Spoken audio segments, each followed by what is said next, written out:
Hello, boys and girls, ladies and germs. This is Tim Ferriss, and welcome to another episode of The Tim Ferriss Show. My guest today is Jane McGonigal. You can find her on Twitter at AvantGame, A-V-A-N-T Game. Jane is a future forecaster and a world-renowned designer of alternate reality games that improve real lives and solve real problems. She's the director of games research and development at the Institute for the Future and the lead instructor for their series on the Coursera platform. She also teaches the course, How to Think Like a Futurist. We're going to dig into some of the frameworks, I imagine, at Stanford University. Jane is the New York Times bestselling author of Reality is Broken and SuperBetter, and her newest book is Imaginative, subtitle How to See the Future Coming and Feel Ready for Anything, Even Things That Seem Impossible Today. And we'll get into some of her exercises and also simulations, and it might be pretty eerie and amazing. So we will get to that. Her TED Talks on how games can make a better world and the game that can give you 10 extra years of life have more than 15 million views. So jelly, Jan. That's a lot of views. Her innovative games and ideas have been recognized by the World Economic Forum, Harvard Business Review, Fast Company, MIT Technology Review, O Magazine, and the New York Times, among many others. You can find all things Jane on her website, Jane McGonigal, McGonigal.com. Jane, welcome back to the show. It's nice to see you. Thank you, Tim. It's really nice to see you. Now, I thought I would just immediately make this super self-indulgent and use this opportunity to ask you about sleep. Because I know that we have spoken about sleep before, but for me, and I'm sure a lot of people, recently my insomnia has just been going for extra credit. And typically there are two causes, I would say. One is just too much caffeine. Not much I'm going to ask you about that.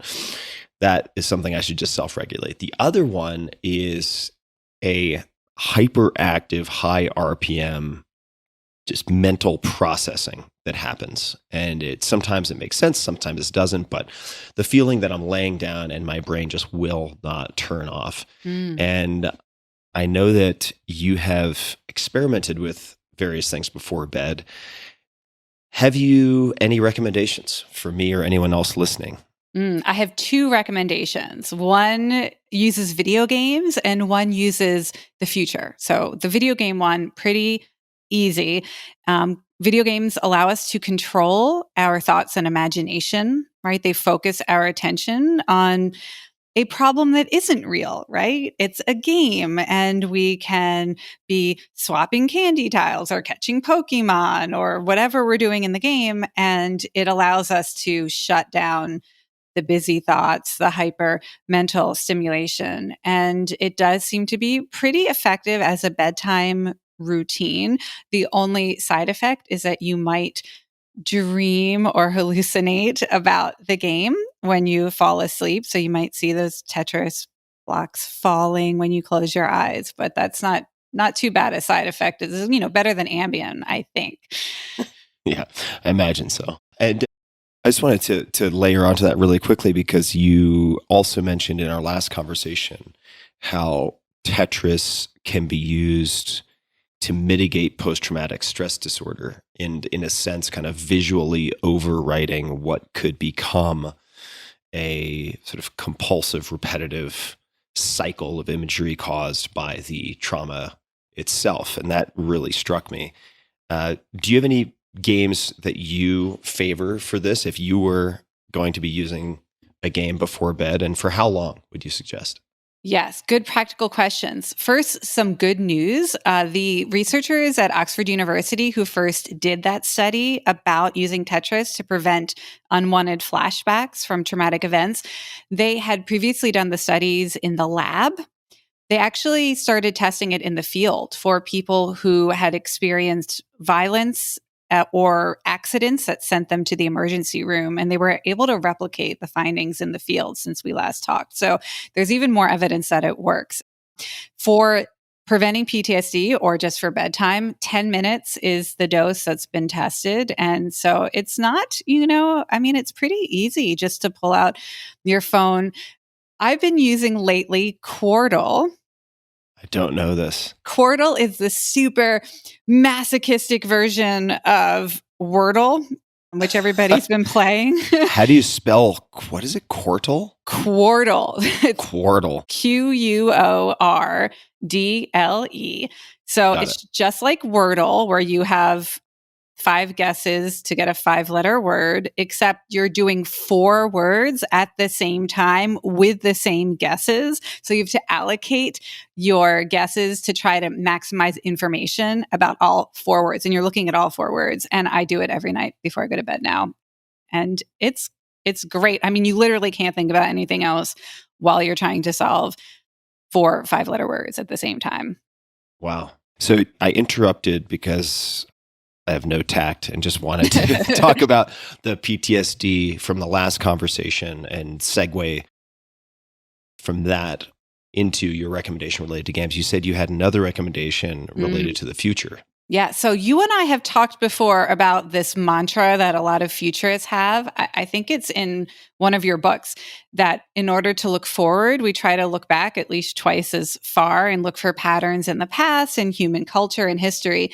And there have been a lot of people talking lately about a past pattern of sleep. I don't know if you have come across this. So before we invented electricity, the normal human sleeping pattern was to be awake in the middle of the night for 2 to 3 hours. And people used to sleep in what they called first sleep. And then they would be awake and they would do stuff. They would often do chores or have intimate conversations with whoever was sharing the bed with them, which wasn't always a partner because people used to share beds with, more people Right, in the family members. Yeah. And then they would, after a few hours, they would go back to sleep for a second sleep. And it seems like a lot of people, if your insomnia is when you're falling asleep, do the game thing. But if your insomnia is in the middle of the night, you may actually just be more in tune with natural human sleeping patterns. And the rest of us, because of the type of stimulation our brain gets from electric light or artificial light, we have a weird, modern sleeping pattern. But I find that a lot of people can relax in that middle of the night awakeness. And I've definitely gone through periods of my life where I've fallen back into that 2 sleep cycle. And if you know that it's natural and actually the kind of the original human sleeping pattern, it can take away some of the anxiety, and you can get amazing stuff done in the middle of the night while everyone else is asleep. And if we can kind of let go of the like worry, this is weird, something's wrong with me, I have to fix it, and think about, maybe in the future we'll go back to the way we used to sleep in the past, and or not try to force people out of it. Maybe we'll just be like 2 ways of sleeping. Yeah.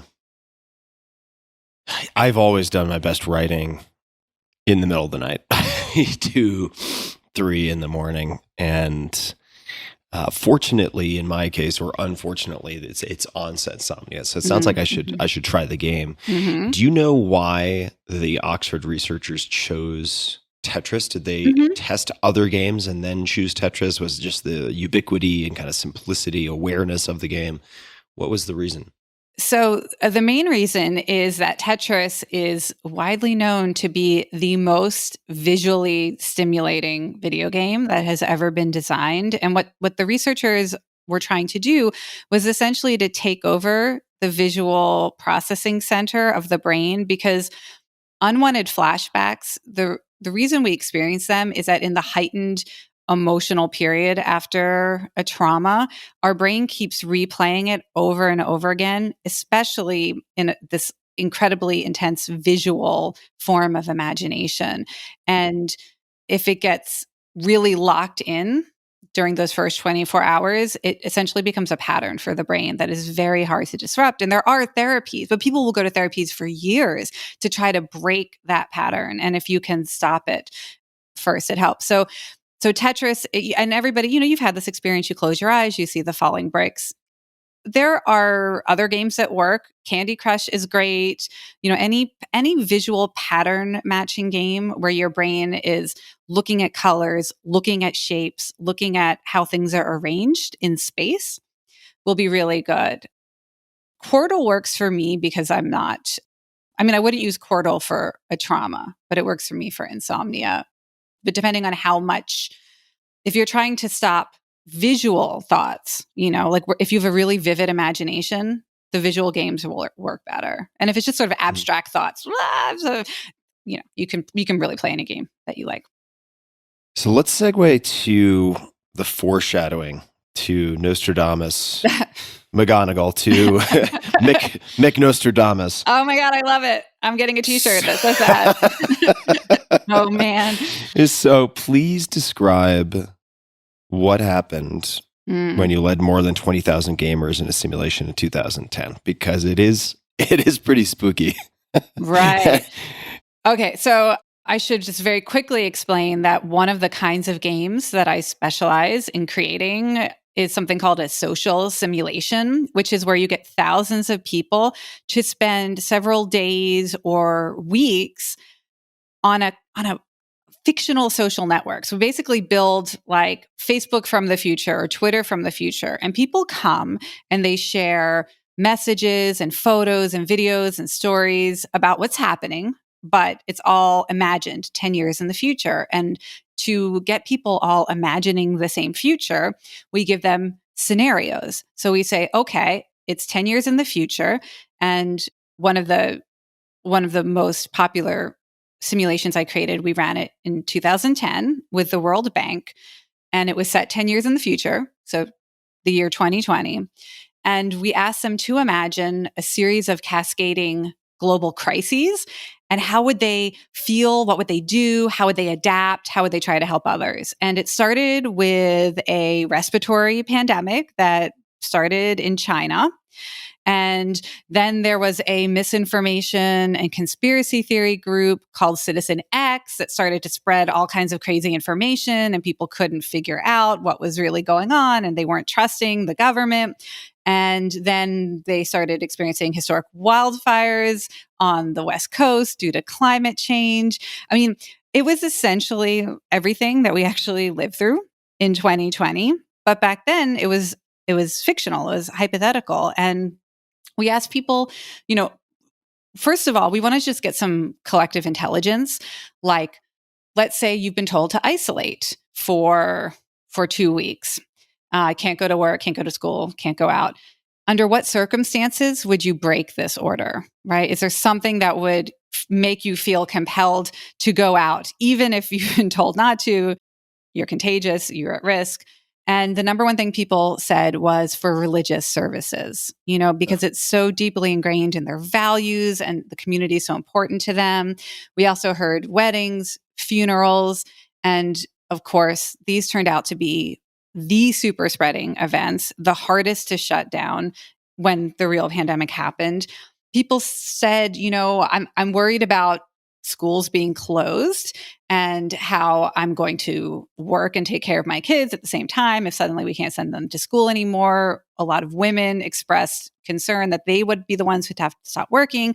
Of course, in 2020, there was a historic exodus of women from the workforce to take care of kids home from school. I mean, what was really interesting is the players back then were able to effectively imagine what they would feel and need and do and predict a lot of things that during the actual pandemic, people said were surprising. We asked people, we ran another simulation called Quarantine back in 2008, looking at the year 2019.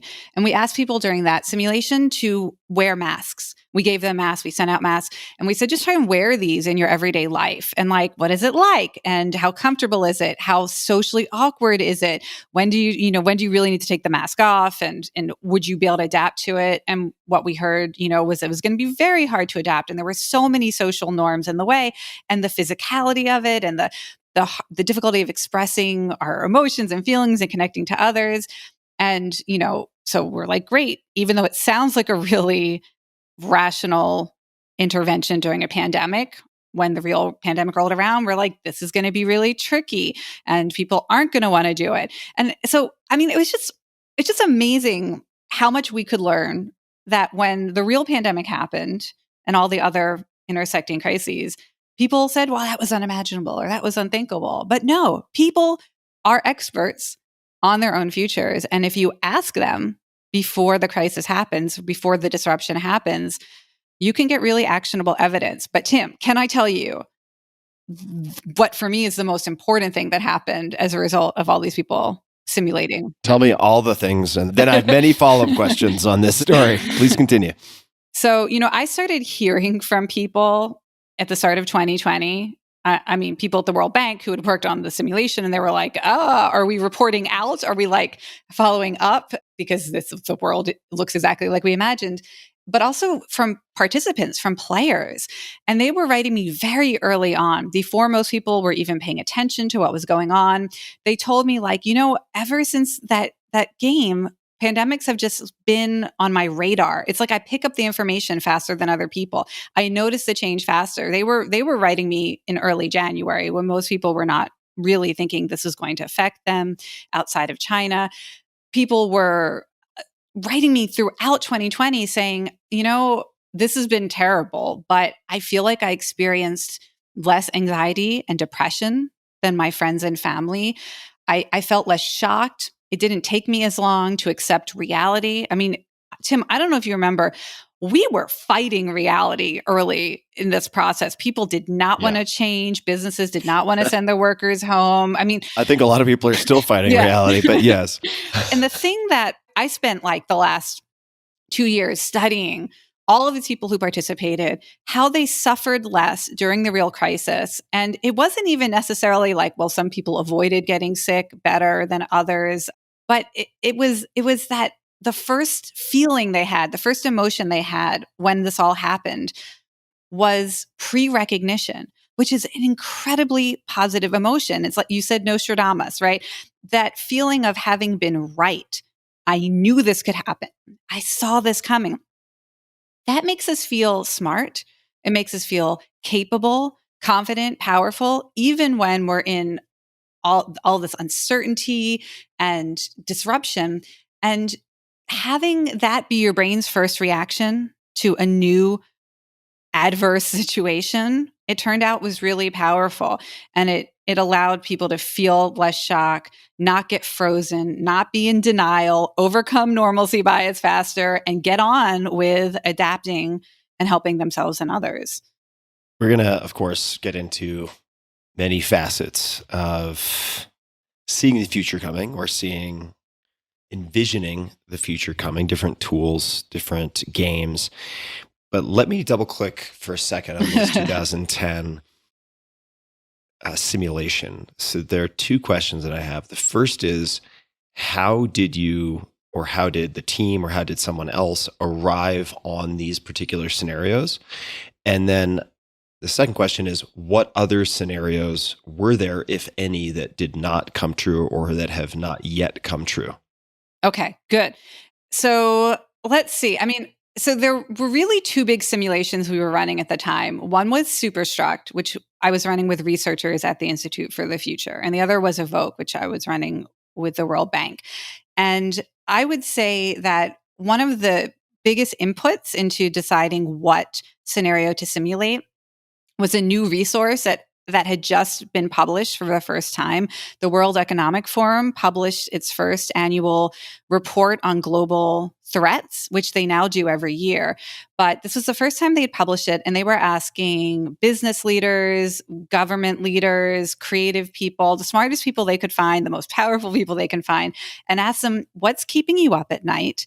How likely do you think the things that are keeping you up at night are to happen? They ask really smart questions like, what do you think is the most underrated or underappreciated risk or threat, where it's more likely than people think, it's going to have a bigger impact than people think? And by the way, I want to share with you what was recently reported as the most underrated risk, because I feel it, I believe it, I think we need to prepare for it. So we were using that. And I always say, like, it looks in retrospect like really amazing. We totally predicted the future. We had a whole scenario on supply chain disruptions. That was a big part of it, and that definitely happened. We had one of the scenarios called Power Struggle, was about geopolitical disruption surrounding oil and gas and fuel, which has sort of happened on and off. One of the things we were looking at in that scenario was what would happen to countries that rely on fossil fuels for their economy? And would they successfully transition their economy out? Like some countries in the Middle East are trying to prepare for a future now where the world doesn't need all this oil. But then you have countries like Russia right now, which is, trying to use gas and oil as leverage against the rest of the world. You can't sanction us. You need our fossil fuels. And think about what might happen if we do make that sacrifice and say, we're going to accept higher prices. We're going to accept radical temporary reduction in our carbon emissions to not be held hostage by this government. So that was the scenario we were looking at. I mean, it's it didn't all happen at the same time. But I mean, I was trying to think if there's anything we said that was like super, super crazy. I'm going to come back to that because we had 10 predictions in Evoke and we had 5 in Superstruct. But you don't have to be like a genius. You just have to pay attention and not deny reality. I mean, if you're willing to have some trust in science, some trust in expertise, people know what's coming. The public health people know pandemics are coming before they hit us. The next one they're worried about is a tick-borne pandemic. Maybe it would be fun for us to talk about it because it's going to make us all allergic to meat and think about living in a world where we have meat allergies. Well, let me interject for a second. So my mom actually has allergies to mammalian proteins due to the Lone Star tick in this particular case. Oh my gosh. So we have firsthand experience, and I've had Lyme disease twice. So we both have firsthand experience. So could you elaborate on that? And then we'll move on from the doom and gloom. But I do think this like premeditatio malorum, as like say Seneca or the Stoics might word it, this envisioning worst case scenarios is a valuable skill, or just it's not even necessarily obsessing on worst case. It's envisioning what underestimated threats could be or inevitable threats if you just look at like the secondary, tertiary effects of trend lines that are already converging. So could you say more about this tick-borne disease? Yes. And I will say you are absolutely right. You do not have to dwell on apocalypse. So as I write about a study in Imaginable that showed that 5 minutes of vivid imagination was enough to overcome normalcy bias. So normalcy bias is when we believe that the future will be like the present or the past, and we really underestimate the actual risk or likelihood of novel changes or disruptions. But 5 minutes of vivid imagination, and vivid imagination means not just thinking abstractly about it, but like trying to go to the future in your mind, like it were a virtual reality world where you can like look around. What is, what's the weather like? Who's with me? What is my body like in this future? You're really trying to get in it. So one of the futures I think people should spend 5 minutes vividly imagining is a future in which this alpha-gal syndrome, which I'm very sorry to hear that your mom has it affects more people. So the numbers are really rising. We're actually doing a simulation about this scenario starting at the Institute for the Future tomorrow. I'm like super busy planning to kick this off right now.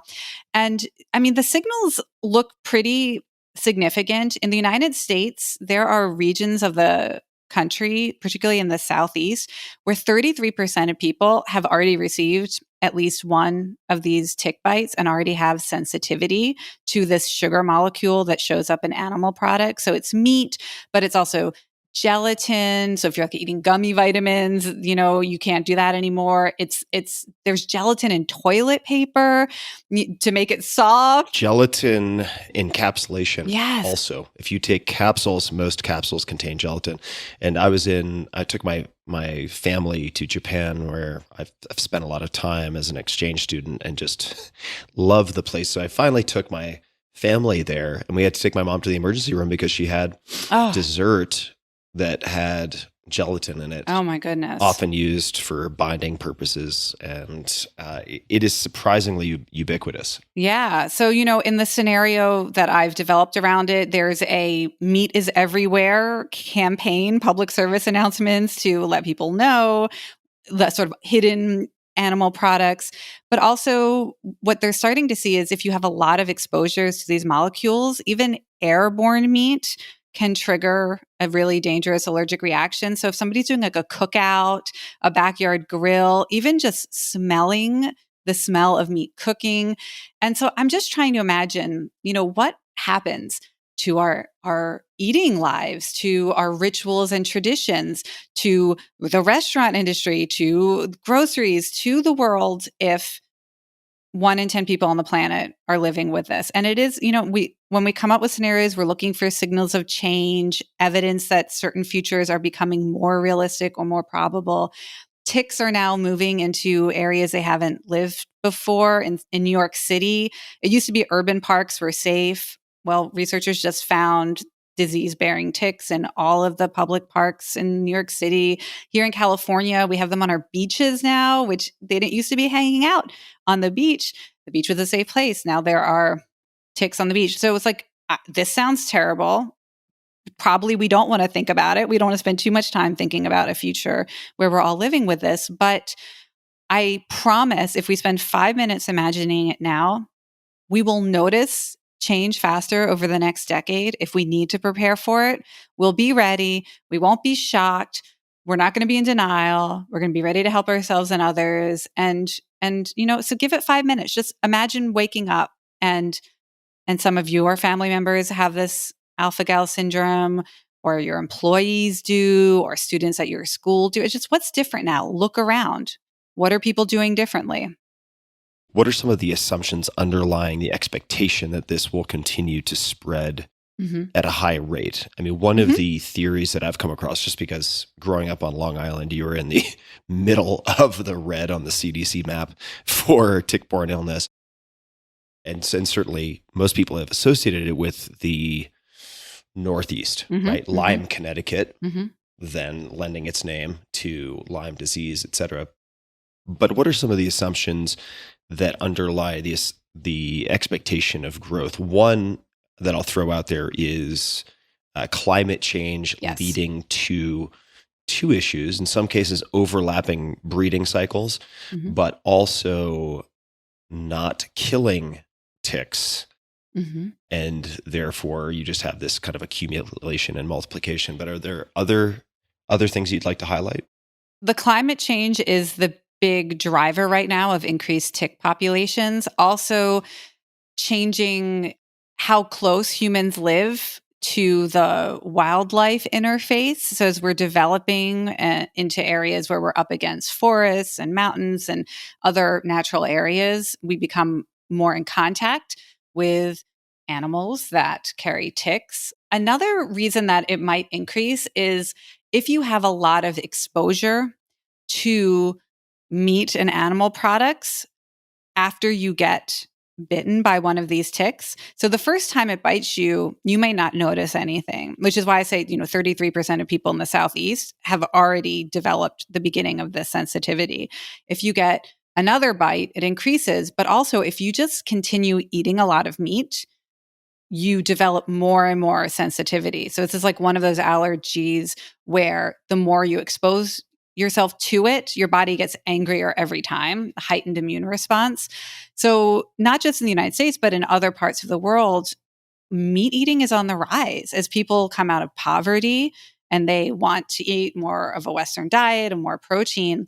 So it's not just happening in the US, but we're seeing in other countries, people are essentially setting up their bodies to be more reactive to this molecule. So, I mean, one of the things I talk about in the book is like, there is a preventive strategy. Like if you were to start eating less meat or exposing yourself less frequently to this molecule, if you did become impacted, you're less likely to experience such a severe reaction that you would need to go to the hospital. Now, not everybody would want to do that, but I mean, it's something you can do. It's in your power, right? Yeah. Which I'm always looking for things you can do to feel ready, be ready, set yourself up to, survive or thrive no matter what happens in the future.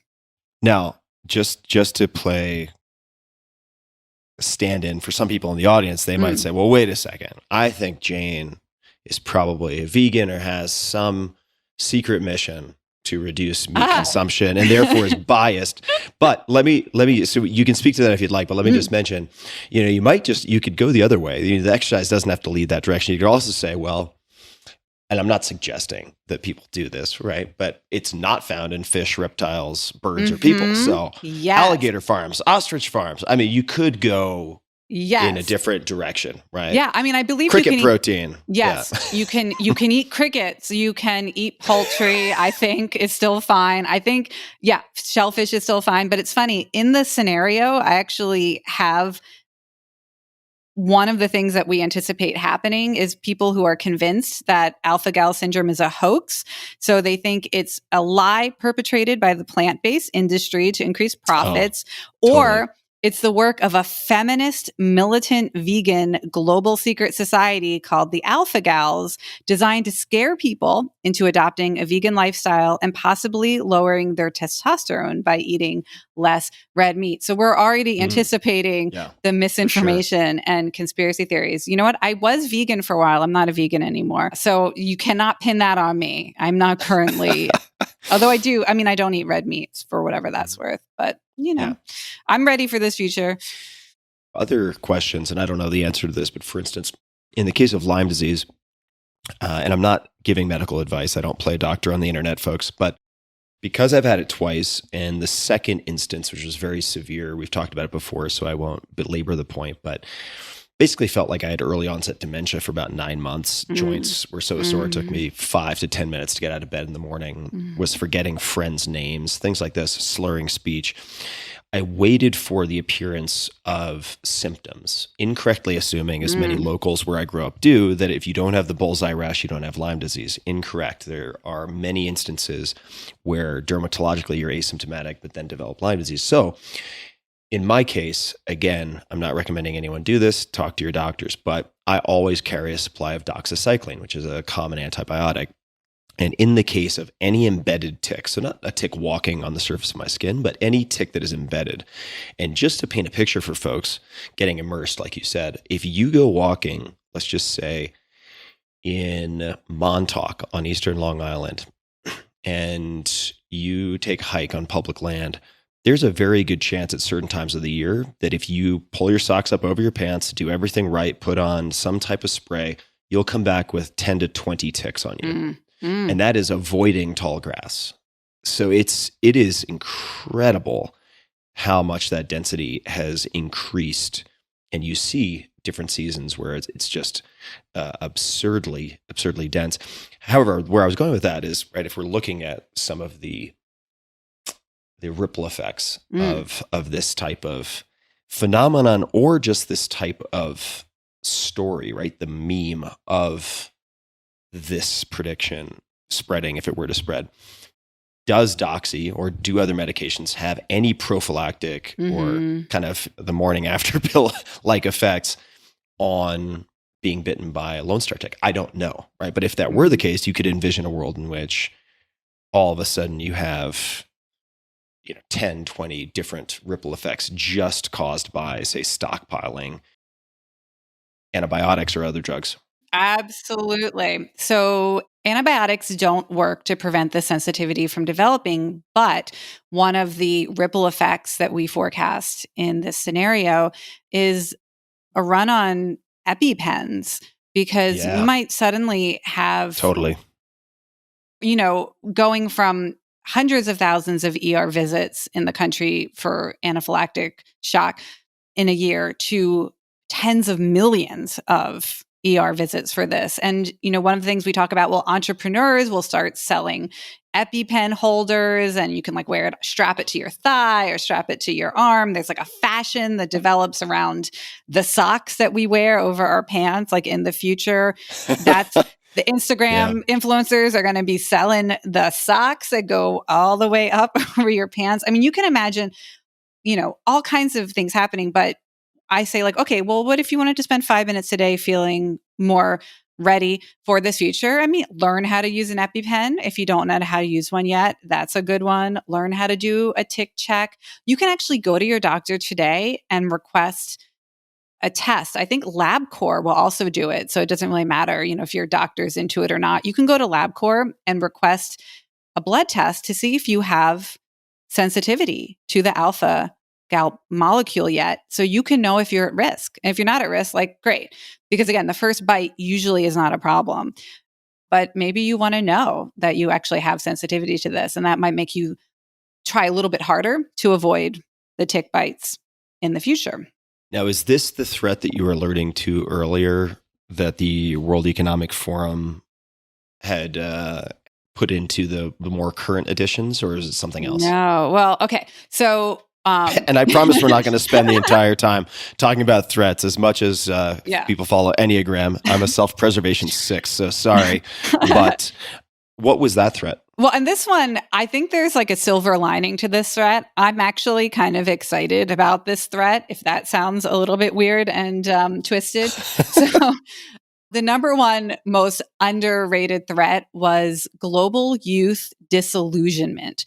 So basically, young people saying, F it, I don't buy how we've organized society, and I'm out. I'm not doing toxic productivity. I'm not doing the capitalist grind. I'm not going to live my life the way that global capitalist forces want me to. And if you want to look for evidence, where do we see evidence of global youth disillusionment? I don't know if you saw, there was a landmark study published in February of this year in the Lancet Planetary Health Journal. And it's the biggest study of its kind ever.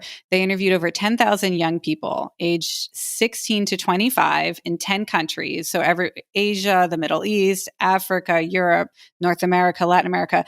And they found that 56% of young people feel that humanity is doomed and they personally have no future. 2/3 said they primarily feel anxious, hopeless, or afraid of the future. And the number one reason that they gave for these feelings was confusion about government failure to act on climate change. Like, they literally think the world is going to burn, and they're not here for anything except radical, dramatic action. And you can kind of see also little bits of this in like the Great Resignation, in the lying flat movement in China. Do you know about the lying flat movement? I don't, but tell me more. What is the lying flat movement? It's just young people saying, sorry, not going to get a full-time job. I don't need to spend all this money. You don't have to pay me so much because I'm just going to buy less or live at home with my parents. That would make me happier. And so it's like lying flat, like I'm just going to lie down. And literally they lie down a lot, but it's more of a meme. This idea is that I just don't believe that this is necessary. Like this hustle, this grind, this global grind. It's not good for the planet. It's not good for my mental health. And I don't like it, and I'm out. And so the idea that, I mean, on one hand, this is posed, by the World Economic Forum as a global risk or threat, because what if young people just don't want to do the work anymore, right? What if they don't want to buy the stuff anymore? What's that going to do for the economy? But on the other hand, I don't know. I'm kind of excited for, well, it's also a risk because people who are disillusioned, I shouldn't make light of this. People who are disillusioned are more likely to be drawn to extremism and terrorism. So that is a major risk. And I also find it exciting that we might be, kind of like the 60s was a big decade for social change and just radically changing our norms about gender and race so fast. Maybe we are going to be able to ride the wave of global youth disillusionment to something that I think could be better. I've been radicalized a bit by, the 7 years since we last spoke, Tim, you and I definitely want to see big, radical, crazy change. Let's, if you're open to it, just chat for a second about the sort of unspoken subtext of that statement. So this is kind of a lazy question, but with respect to what you just said, what has happened for you, or what have you felt, or what have you come to realize in the last 7 years? I mean, I've learned about modern monetary theory, which I think is super interesting. Have you ever had an expert on modern monetary theory on your show? I don't know if I have. I have not. I definitely encourage you to get someone on to talk about how countries with sovereign monetary systems can afford to do more than we are. I won't try to be an economist on this, but there's a new understanding of money that makes it possible for us to really seriously imagine universal basic income, which I've gotten more informed about universal basic income and how it changes people's physical health, their mental health. There's less crime. I mean, it's a good thing for society. So I've been kind of, I don't want to say radicalized because I don't think UBI is a radical idea, but I'm on that train. I want people to work less and care more, right? Care for their kids, care for themselves, care for their communities. I've seen the numbers on the 4-day work week, which I think isn't going far enough. I'm already imagining a 3-day work week as a global norm because we honestly, there's no reason with automation, with AI, there's no reason we need to work this much. I mean, every time we've invented new technologies of productivity, economists have predicted that we're going to use that to create more free time for leisure and cooking. And it hasn't happened. it only happens when companies experiment with shorter work weeks. The only thing that actually leads to people spending time on themselves and each other in ways that benefit them physically, mentally, socially, and emotionally is when the boss says, well, I'm going to pay you the same amount of money, but for a shorter work week. And it's been tested on as much as 20-hour work weeks. I mean, I know you know all about working less, but they've been able to pilot 20-hour work weeks, which I actually think is the ideal in terms of, like how much productivity do we actually have in a day? Especially for people who are creative or they're thinking, they're producing, 4 to 5 hours a day is the absolute max. That's it. The consensus pretty much for almost every writer I've spoken to, and I like the writing example because it's quantifiable, both in terms of time and in terms of output, say just words per day, is around 4 hours is where a lot of who I would consider very productive, many would consider prolific writers max out per day. So we're looking at, let's just call it 25 to 30 hours of concentrated work in that case per week. Let's see. What else can I tell you about that? It's just part of being a futurist is you get exposed to new ideas and new evidence a little bit faster. So you can kind of get excited before other people. So one of the areas of evidence, new evidence that I'm excited about is looking at programs that give free, basically unlimited fruits, vegetables, fresh produce to people who want it. Not means testing. So not just like poor people, not just people who are on food stamp programs, but just take a community, give them a bag, say, you can fill this up. You can take this to any farmer's market or grocery, fill it up with whatever you like to eat, any fresh fruit or vegetable. It's totally free. Programs that give away this kind of food for free to people see such a radical improvement in health, such a dramatic decrease in healthcare costs. These programs are being piloted all over the country. People who are interested can look for the Food is Medicine movement. It's a coalition of food producers, healthcare. Who subsidizes this? Who pays for this? So the government is actually, the US federal government has given money to these programs to test it.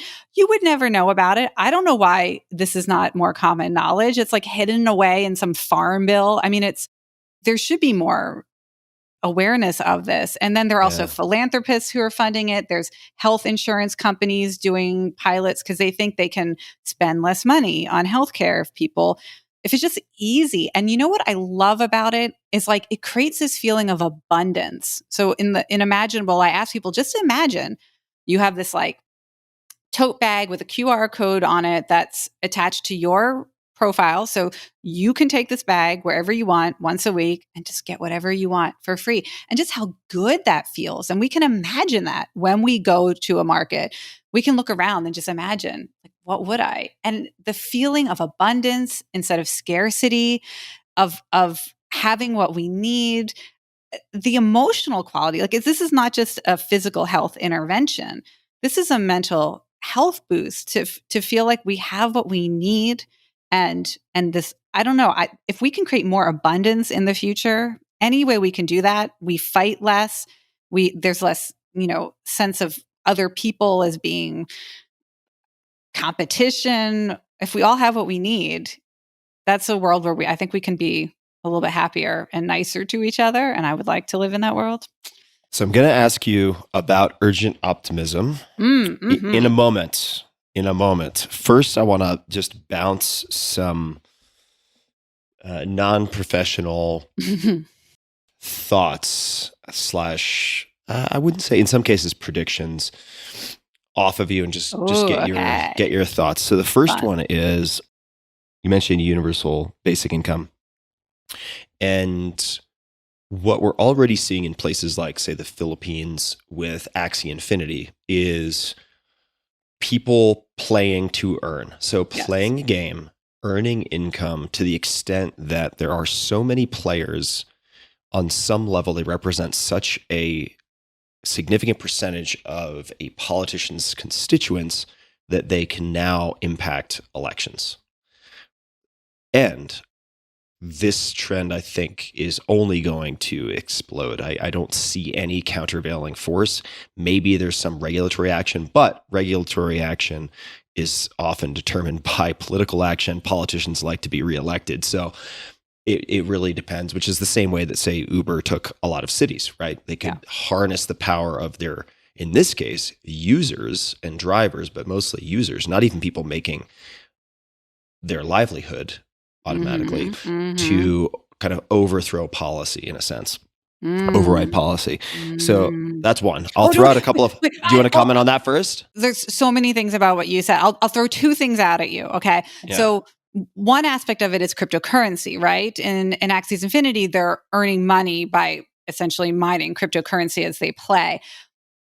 There is definitely going to be regulation. Biden's talking about setting up regulation of cryptocurrencies. The scenario that I think is most likely in this space, because of all this unregulated exchange of income and wealth, is that governments will absolutely create their own cryptocurrency, central bank cryptocurrencies, and there will be incentives to not use what are now what you call like traditional cryptocurrencies that are unregulated or unattached to a national bank. There will be financial incentives. So in China right now, they hate Bitcoin. They're banning it. They want people on a government cryptocurrency so they can track every transaction. They want to know where your money's going. China's a surveillance state, right? They're giving it away for free. Hey, try this new cryptocurrency. Here's a bunch of money. And they want to get more of this currency into circulation so that it replaces traditional cryptocurrency. And then they get the data, and people have sort of been, I don't want to say lured into it, but 100% lured into it. They're being bribed with money on a hook. But I think it's something. So one of the dilemmas that I pose in Imaginable is, would you take that offer? Let's say you can trade in your traditional crypto or traditional cash for 20% interest, 100% interest, one-time offer. Are you, and I want people to imagine being ready for this wave of regulation, but also for this wave of potential financial opportunity. If you're willing to use a government's cryptocurrency, that too could be a big wealth generator. But I think people will be paid to play games through a completely different economic system, which is the game companies themselves getting into a revenue sharing system with players. Because we know, you look at Roblox, people are already getting paid for creating games within this gaming world or ecosystem. The companies are trying to figure out how to make gaming sustainable and healthy and viable for the long run. And so we are going to see definitely ways to earn a living playing games, but it might not be in a crypto sense. It might be in a more traditional sharing revenue sense. And I'm very excited about that. It's another, I don't want to take us too far down like crypto metaverse lane, but another question that I have as I think about this, and there are many experiments being run right now in the sense that you have Axie Infinity as one very large scale example, although in the grand scheme of things, I think still in the first inning. You have companies like SoRare, which tether real world performance in sports to not just virtual gaming, but then betting on top of that. It's fascinating. And, one question that has come to mind for me as I'm thinking about the secondary, tertiary, and so on effects is which occupations will first or most likely experience mass defection, right? Brain drain. Right. So who are we going to lose? Which services are going to experience a gap that may not be automatically filled by automation if the automation is slower in terms of mass adoption than the play to earn, which I do think will take off. But those are some of the questions I'm asking. Let me throw out a couple of other ones. So another is AI created or curated, whether with attribution to some team or anonymously, in effect, cult leaders, right? Or religious figures. Yes. Because you can presumably ingest vast amounts of data about a potential target population or craft a particular figure who is nearly indistinguishable from a photorealistic human. And China has already, of course, China is far ahead on a lot of this, and they've had, even as recently as I want to say maybe 2 years ago. So I'm sure the technology has improved dramatically, but they had real newscaster, AI newscaster, same person side by side, and the test was to see if you could tell the difference, and it was hard. It was really hard. You are hitting on something very important. I mean, we are definitely entering into decades of essentially cognitive warfare, and we are definitely going to have to protect ourselves. One thing that I've seen that makes me, pay attention, I want to be alert to this future, is the blending of people in your social network with the face of this like artificial persona that so let's say there's a cult leader that they want to establish a following around. You can blend that person's face with the face of a person's mother, father, romantic partner, and create, it's just the slightest tweak. You and I would think we were looking at the same cult leader face, but the algorithms can go to your social network, pick your closest relatives or people you interact with most often on the network, use their faces to slightly transform the face of the cult leader. So every single one of us is seeing, now I haven't seen examples of cult. They're just doing this in studies, right? Just to be clear. But where you can, and then people trust, they say, how trustworthy does this person look to you? Well, the trust goes up when their faces are blended with faces of our friends. The relationship with the family member. But yes, I get the basic idea. But I mean, so it's not hard to imagine how this, I mean, it's like trust warfare. It's taking people that you have trust in and hijacking it to build your trust. They can do it. I mean, right now it's being positioned primarily for politicians as a way to make yourself look like somebody a person would want to vote for. You just slightly morph your face to look like someone's mom. Or for marketing to make like spokespeople more relatable. 100% we're going to see that happen. I mean, like 10 years from now, you and I are going to be like, ugh, can you believe that this, we're going to, of course we believed it. We were getting, but how do we, so the game becomes, what do we do about it? How do we, and so, a lot of people are interested in moving to a more of an audio culture, an audio information culture, because there's so much deep fake video and so much deep fake imagery being generated by AI that we might have a longer timeline where the audio landscape is more factual or trustworthy. Oh, I'm going to push back and say there's deep fake audio already. There is, yes. Horrifying.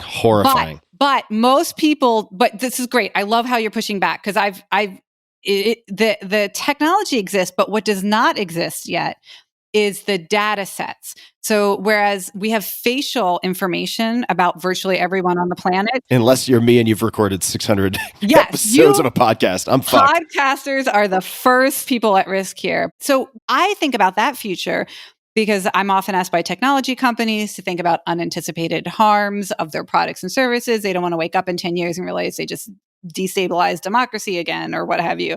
So all of these smart speakers that we talk to, right?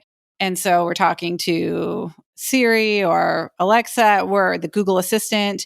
Well, that's learning a lot about our voice. And it may be that early adopters of those devices, if those systems get hacked, are at a new kind of privacy or security risk. The way we used to worry about like our social security number being hacked, maybe our audio signature being hacked might become, or I mean, but you know, this is still in the realm of play. Like, I still think this is fun to imagine. It's not as serious enough. It's not like, you know, the alpha gal syndrome where like, oh, we should really do something. Right now, we're just playing with ideas and we're thinking about how our actions today could lead to, you know, a better or a weirder or a riskier world.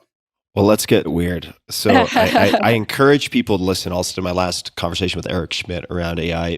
It may make you want to curl up into the fetal position and just weep, but I think a lot of these things are closer than we expect. And so that leads to my next question, which is one I probably wouldn't ask Eric, but I will ask you because we've spent some time together, and I feel comfortable asking you because your sort of breadth of exposure and thinking is very wide in this world of looking into the future.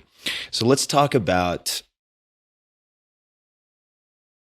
two things, I guess, sort of physical augmentation and manipulation. So let me say one thing about what you just said also earlier.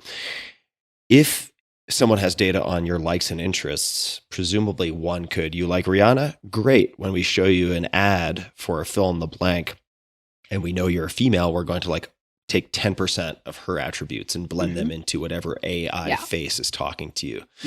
But if we look at, for instance, some of the trends that I'm already seeing, I mean, my girlfriend showed me a number of filters on Instagram that I could not believe. I mean, people are using these filters and it turns them into, you know, 9 or 10 out of 10 attractiveness models, right? It's pretty mind-boggling to see the side-by-sides.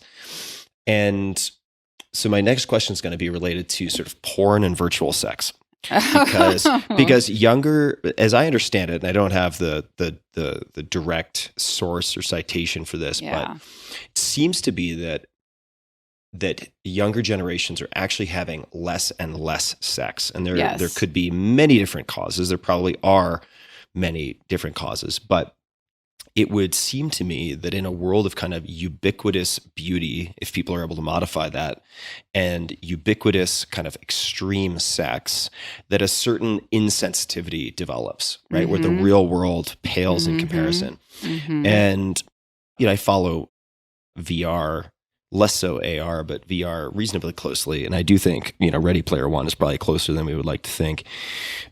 But I imagine when you have technologies like Neuralink and direct, you know, computer brain interfaces, which could be good for a lot of things, but my feeling is that, you know, virtual sex and kind of immersive porn is probably not going to use haptic suits. So these suits that just have like a vibration in your chest or something is very dissatisfying. Ultimately, when it gets to certain types of things, like if you're getting shot by a ghost in a video game, fine. But if you are having sex with someone, probably not the sensation you're looking for. But it seems to me that as with many technologies, you know, porn is going to probably drive a lot of the pushing the envelope. Yeah. So this is a very, because like no one will ever admit to going to Pornhub, and yet it's like the 4th most visited website in the world or something. How far away do you think we are from that, or how do you think about this? Because I think the destabilization that it will exert, not just upon people, productivities, the disruption of relationships, possibly procreation, putting aside the kind of Children of Men movie type scenarios, which is a whole separate thing. I mean, that this could even be, I could see it being weaponized where like politicians get involved because of the sort of macro effects that these things have. Maybe I'm just spinning a science fiction yarn, man. but what are your thoughts? Okay. I'm like taking so many mental notes as you talk. By the way, Tim, you are an excellent futurist. Thanks. I want to invite you. You have visited me once at the Institute for the Future. I would like to invite you back sometime. I want to pick your brain for some of your wild scenarios because they're informed, right? You talk to so many interesting people that you hear these signals coming. So let's see. Okay. So first of all, yes, definitely. Porn is almost always at the vanguard of new technologies. It's one of the biggest drivers of sex and porn will drive adoption of new technologies. There's a huge interest in neural implants, as you suggest. I do think there is considerable interest in developing neural implants. First wave will be for mental health, for treating intractable depression and suicidal ideation. That will be the first wave. Second wave, maybe sex and fun. And you could definitely imagine a society in which our orgasm needs are met by a neural implant rather than through physical sex. And what I find fascinating to think about is, could we map out all of the possible consequences, maybe some positive, maybe some negative, but what happens when we don't have to have physical encounters, essentially, to have, and we're seeing that through porn, but the difference between neural stimulation is it wouldn't need to use imagery. So I actually think it would be better in some cases to get an orgasm through neural stimulation rather than through porn, because a lot of the porn that's being created today is, I think, really, what's the word I want to use? There's a lot of violence in it that if you look at the research for why younger people are having so much less sex, the biggest reason that's coming up in the research right now is that women see the choking, the slapping, the hitting in the porn. It's become normalized, and they don't want to be choked and slapped and hit. They see sex as more violent than it traditionally has been. And so we've got this whole generation of young women who look at the imagery that's being consumed and produced and think like, I don't know, that doesn't seem like something I actually want to be experiencing. If we didn't have to be creating these visual representations, and people might actually come back to sex if they weren't being shown versions of sex that they personally did not want to participate in. May I add something to that?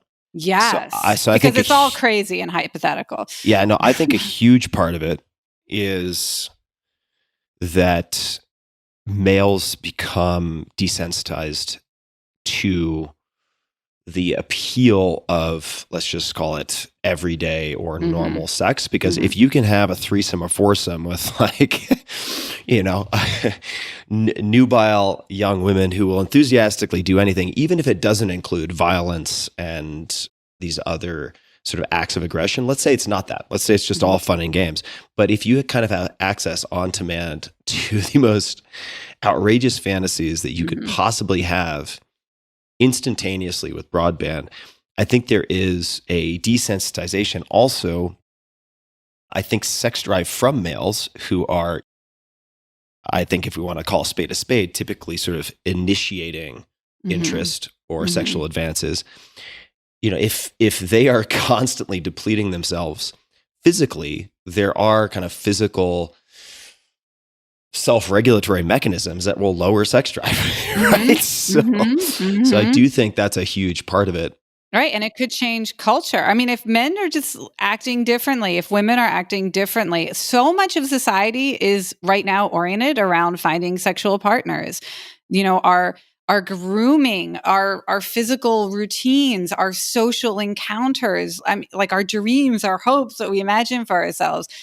If we were to put that time or energy, now let's say, but I'm positing that we're not getting addicted to this stimulation. It's highly regulated in the way that like you can't, I don't know, buy more than X amount of stimulant medication, it's controlled. I'm assuming it's going to be controlled. If it's not, we're in a lot of trouble. But people like just pouring their energy, their male energy, their female energy, their gender queer energy into whatever else they might want to do other than just trying to find a mate is going to be really interesting. Like, in a way, it's as radical as not having to work 40-hour work weeks and the time and energy that frees up for other things. If we're not, I think it is so fundamental that it's. I think it's going to rock everything. It's because, I was looking up the source. Oscar Wilde said everything in the world is about sex except sex. Sex is about power. Now, putting aside the meaning or the interpretations of the last line for a second, which I think is interesting, but that's a whole separate podcast. But it's like, if you look at, I'll just speak from the male perspective because the vast majority of what men do in this world, certainly up in sometimes exceeding the point at which they have kids, revolves around sort of preferred mating abilities. That's it. It's like all of it. The fucking cars, the fucking money, the power, it's all going straight to sex. So when you start to remove that incentive in the real world, holy shit. My God. I love it. Okay, Tim, 100%. I'm committed. I want to simulate this future. So we have a scenario club, a new scenario club at the Institute for the Future. It's like a book club, but you just come and talk about different future scenarios each month. And we imagine ourselves and what might happen and the ripple effects.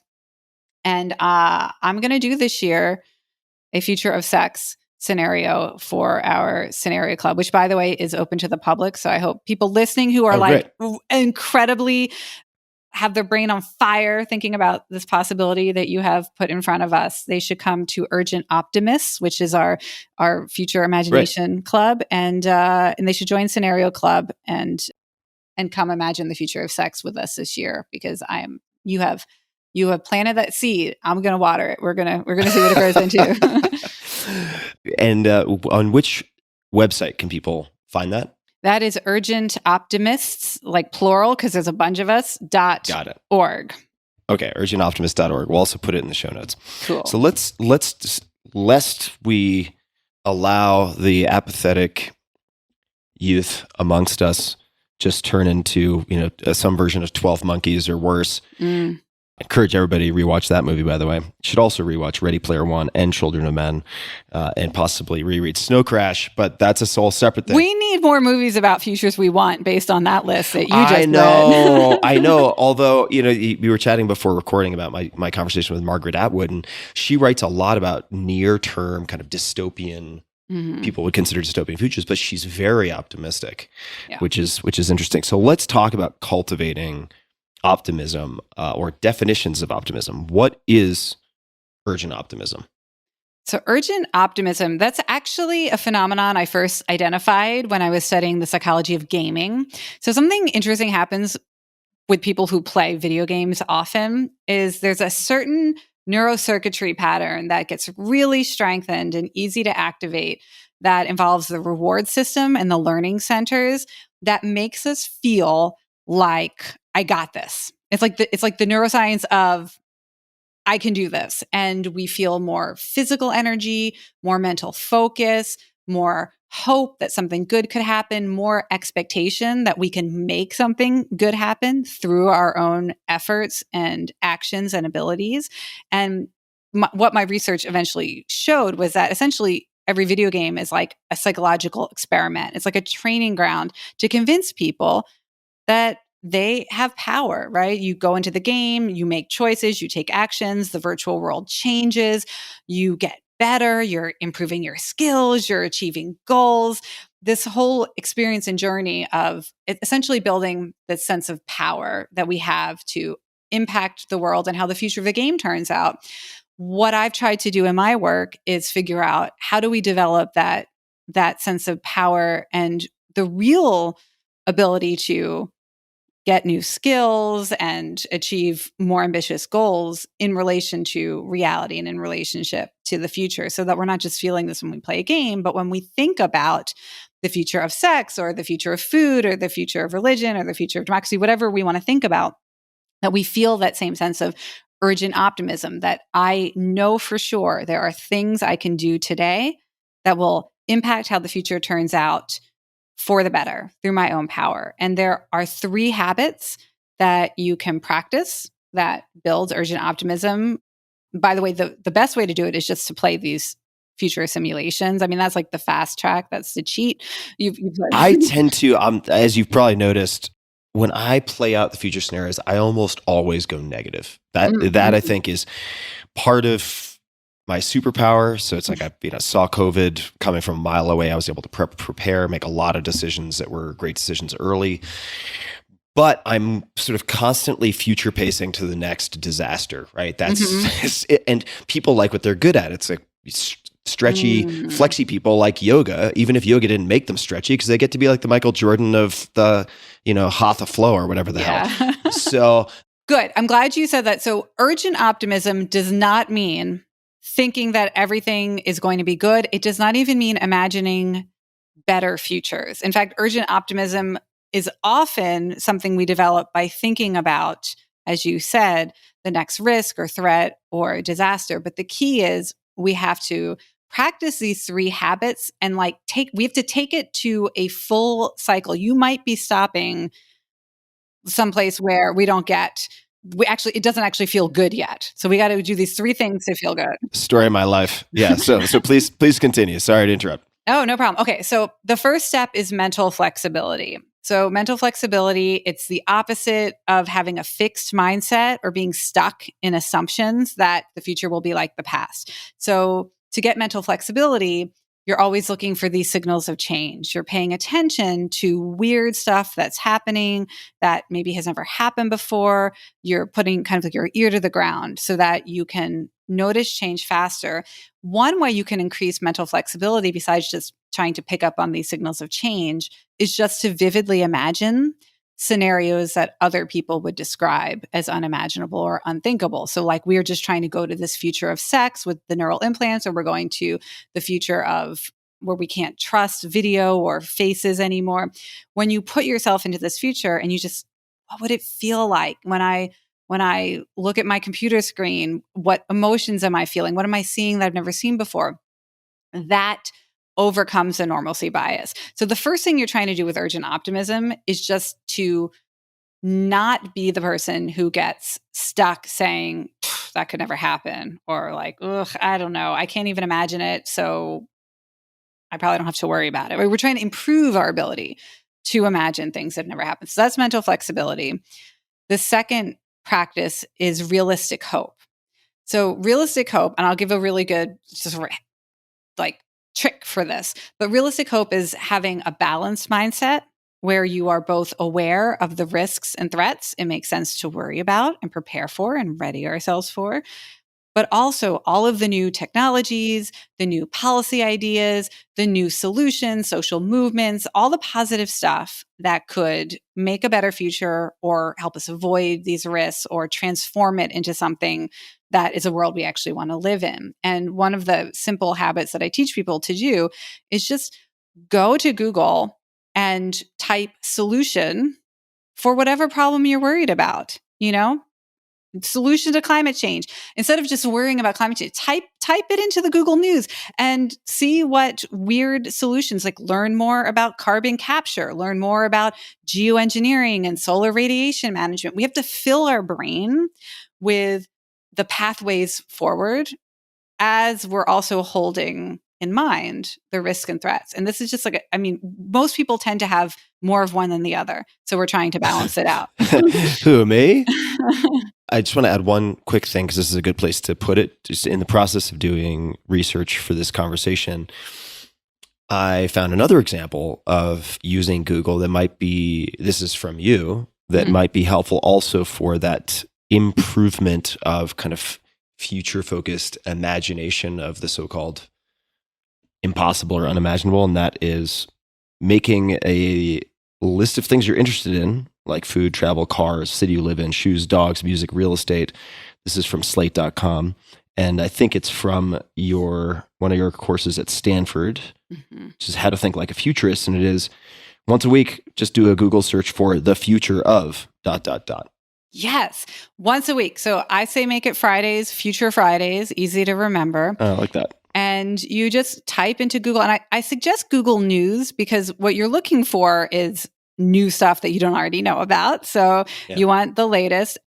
And you type in future of food and you can learn about, let's say lab cultured meat. Like maybe that's something that you would be interested in knowing that, maybe you're a vegan today for animal cruelty reasons, but in the future, there will be actual meat tissue grown in a laboratory condition without an animal having to be killed. Like that might give you hope for the future if you're like kind of a, like you would rather not be vegan, but you don't want to, you have your ethical concerns. So you just type it in future of whatever and collect. That's those signals of change. And it helps you build your mental flexibility. I don't have to be this way my whole life because the future might give me a different opportunity. Things don't have to continue the same way. We can do it differently. So I think we got through 2, right? Yes. We got to realistic hope. What else do we have? Okay. So you got you're mentally flexible, you're practicing realistic hope. The last thing is future power. Future power means you can make a list of things you can do today that help you either be more prepared for the risks and threats you're worried about, or prepare for an opportunity in these future worlds, or that will change the world in the way that you want it to change. So you're like collecting these just little actions. So should I give you a few examples of yes, things please. that have been good for me? Okay. Learning how to operate a drone. For me, very empowering. Drones are clearly going to be a huge part of our culture and infrastructure in the future.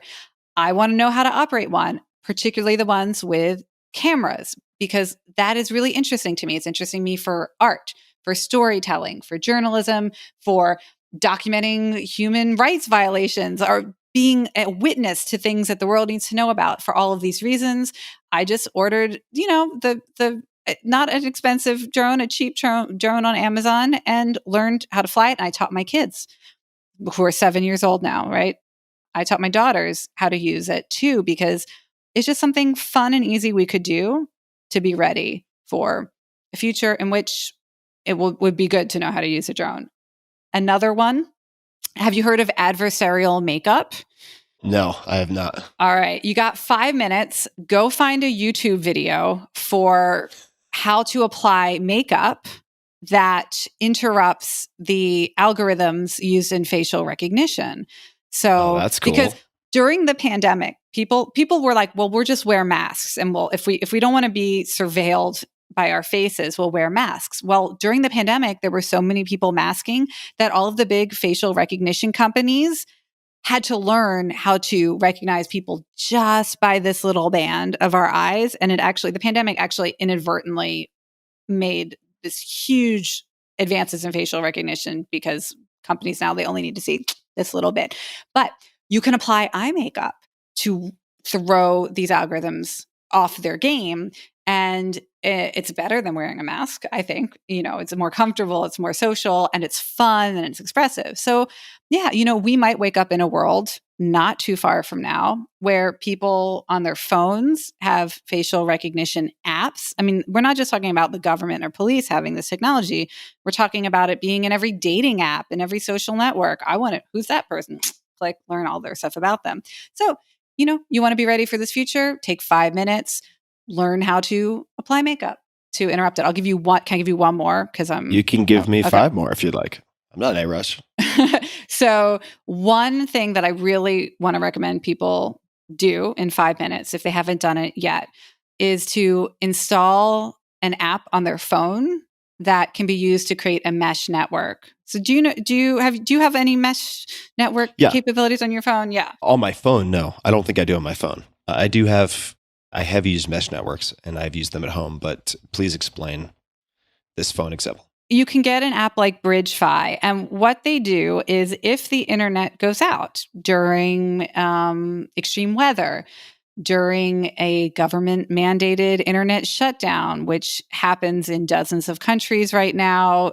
India is a big internet shutdowner to kind of control information and prevent people from organizing.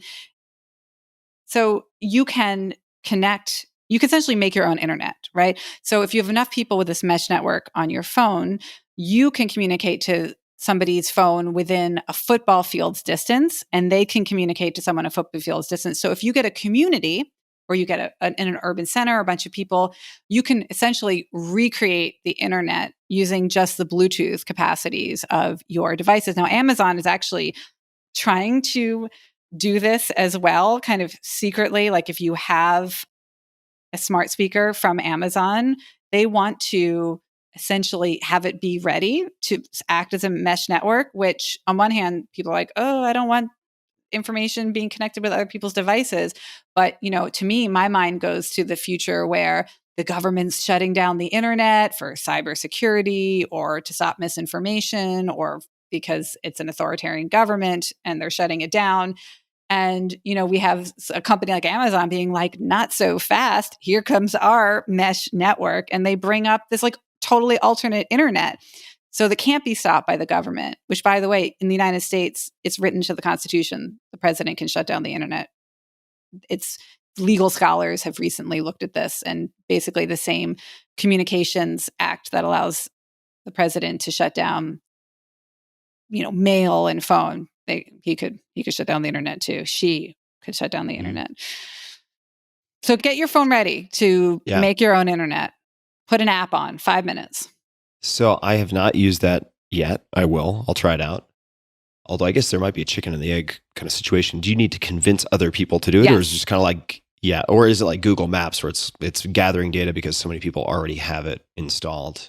There has not been a tipping point yet, I would say. So, you're getting there early, as we like to say at the Institute for the Future. You'll be one of the people who lets others know, hey, get your phone ready to be in a mesh network in case we need it. So right now, spend the first 5 minutes putting it on your phone and test it with like someone you live with, a friend, a partner, whatever.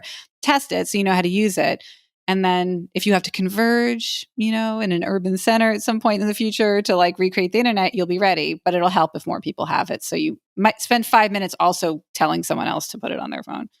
So another technology that I don't understand well, so the engineers and computer scientists out there may have criticisms, but is helium, which is in effect to create decentralized wireless infrastructure and is very much Web3 based. I didn't realize that helium.com, that must have cost a nice pretty penny. Hope they had a good broker for that. But what you're describing, and then thinking of helium and other sort of alternate communications means, have you done, I imagine you probably have, scenario planning? And we are going to come back to these 3 steps. I'm going to ask you about specificity training also.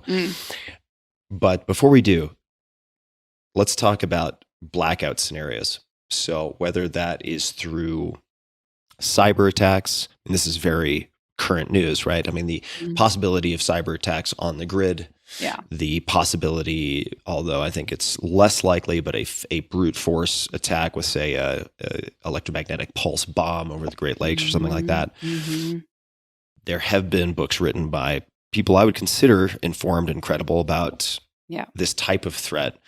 Have you done any scenario simulations around that? I did do a simulation called Dark After Dark, where we asked people to practice not using anything with artificial light source after sunset. This is for a slightly different scenario than the blackout scenarios, but it was an interesting way to develop essentially calluses for a world in which you might not be able to open up your laptop or turn on your, like, that we would have darkness, true darkness again.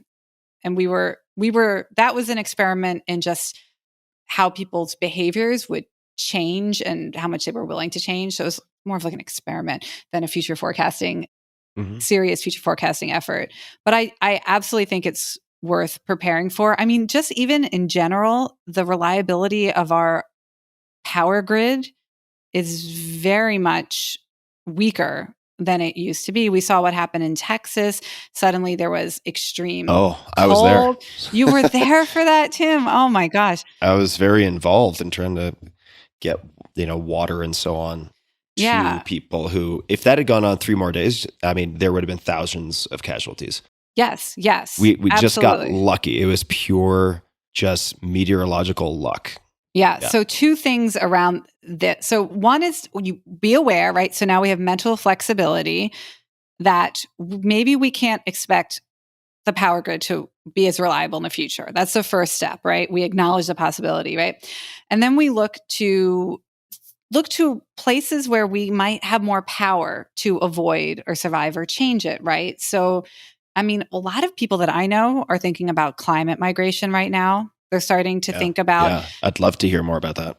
Oh, that's my obsession. Climate migration is my number one personal mission I'm on, to prepare people for up to 1 billion people to move, and possibly to have a incredibly more open and transparent immigration system than we have today, so that people aren't trapped behind borders and climate hell, but also in our own lives, even moving internally within our country. In California, so many people I know are like, I don't know if I want to live under extreme wildfire threats for 3 or 4 months a year. I don't want to live with this air pollution from the wildfire smokes. I don't want to live with power being preventively cut off. I don't know if you've had this experience where I live. I was in Cali, and PG&E, rolling blackouts and all that stuff. Yeah. And they just shut it off because they haven't put the wires underground. So when there's winds, they just turn off your power for up to a week. And you just you're expected to work and learn and live and cook, even though literally they're just like, no power today. So we have to think now about where we're willing to live, or what we're going to raise hell about, like getting power lines underground. I don't think a lot of people have that as their number one thing to protest and raise hell about, but we might want to think about securing our power grid as something as worthy of radical activism as what we've seen social movements in the past around. And is the getting lines underground, aside from being more aesthetically pleasing, is that to prevent easy sabotage, or are there other reasons in your mind? It's just more secure underground in every way. Yeah. In California, we're having more high wind events. Right. And so they just snap, and then they spark a fire, and then it's 3 months of hell. So that's the main reason. But yeah, it increases security overall. And so it's, one of the games at the back of Imaginable, it's called Welcome Party. And it's an invitation to explore your own tolerance for climate risk. So there's a set of questions to ask yourself. At what point is it a tipping point for you to leave? How many days without power a year?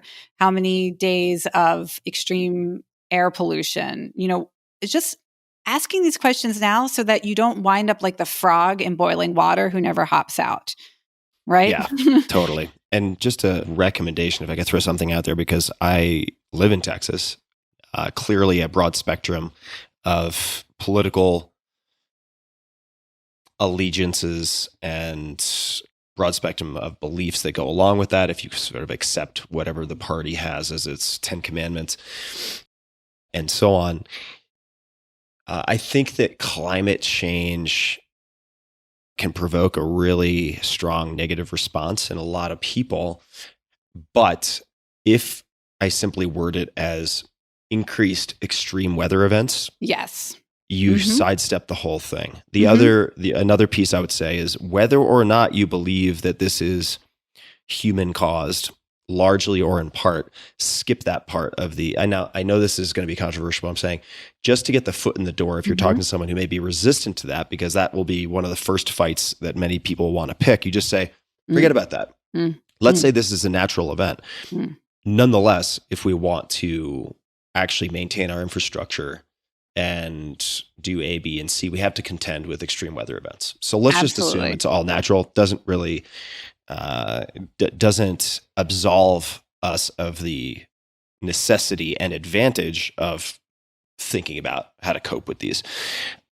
Specificity training. Yes. What is specificity training? I know these two words separately, but in the context of what we're talking about, what is this? Can I put a pin in that really quickly? Because I just thought of one make it a practical pincushion. thing. Go crazy.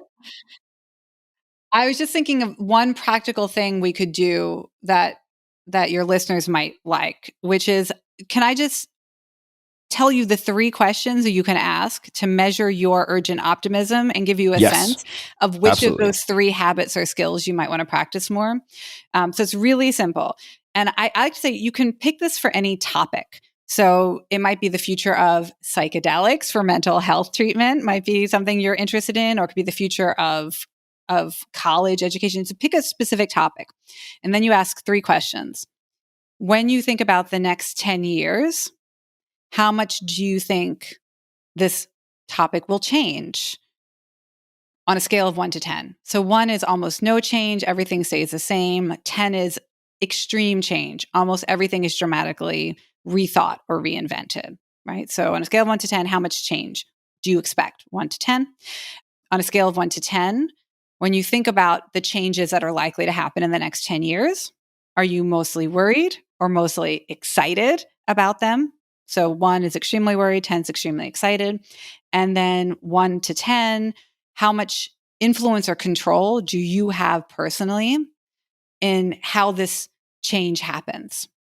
And so 1 is almost no control or influence, and 10 is almost complete control or influence.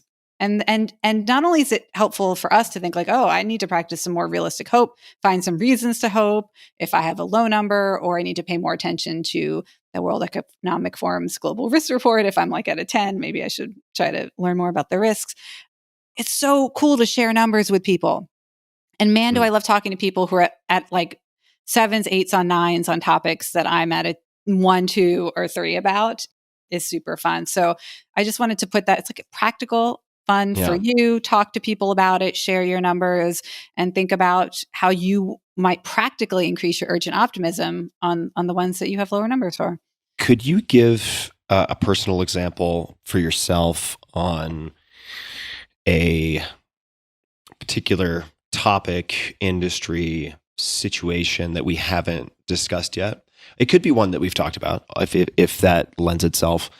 But that would be super helpful for me, because when I hear these questions, I can see the value in answering them. And I find that my default, so I'm not asking for a solution to my particular malfunction here, but I think it correlates very highly to the kind of existential malaise and apathy of a lot of young people, although I'm definitely too bearded and too bald to be considering myself young at this point. Nonetheless, though, I can answer question 1 pretty easily for most things. And then I think generally I skew very pessimistic. Yeah. I have a very Hobbesian view of humans in general, which is maybe another issue. And then 3, with respect to like the agency, sometimes I feel very little agency, or I feel a lot of agency, but I don't know if I want to be just like going through just a forest of headaches and difficult humans with a machete for most of my time, if the upside isn't certain. So could you give an example of something in your life that you've sort of applied these questions to? Let's go back to drones. So drones create a lot of anxiety in people for good reason. They create noise pollution. They create visual pollution. They can be used for surveillance, remote policing, privacy intrusions. Warfare, right. And I started seeing drones just out in the world, seeing signs like no drone zone. I didn't know, is that a law? Is that a recommendation? I realized I didn't know what the rules or policies were around drones. I didn't know why. Why are we spending so much time and money developing this technology? All I ever hear about are a lot of the risks. So for me, drone was a space that I wanted to explore and maybe build some urgent optimism, and not optimism in the sense of I'm going to become an evangelist for drones and I'm going to be like the future's great. I don't have to worry about it anymore. But to increase my confidence that I can imagine a future with more drones, I understand what it might mean, the risks, the opportunities, and that there are things I can do to be ready for it or help shape it.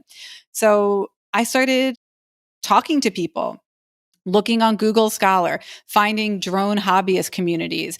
What are people using them for that is not terrible, right? So I learned about witness.org actually has a drone training program for people to document war crimes, human rights violations, authoritarian governments doing terrible things, to create irrefutable evidence, right? So to be a witness for this, as drones as a form of activist journalism and documenting reality. I learned about the emotions that we feel when we look at aerial footage. So drones, it turns out, can create a kind of visceral feeling that I don't even know if we have a word for it yet. It's a strange new positive emotion where we have an almost this kind of godlike omniscience because we're seeing everything from above, but we're moving, we're like swooping through the air like an eagle. There's an incredible new positive emotion that we don't even have a word for yet that artists can use, storytellers can use, therapists can use by using drones to give us a viewpoint we've never seen. Did you want to? Yeah. I was just going to say my ask of my audience is somebody come up with a clever German word for whatever that feeling is and Yes. put it online because there's got to be some way to slap a bunch of adjectives and nouns together into a word that'll get that done. Thank you, Tim. That is an amazing suggestion.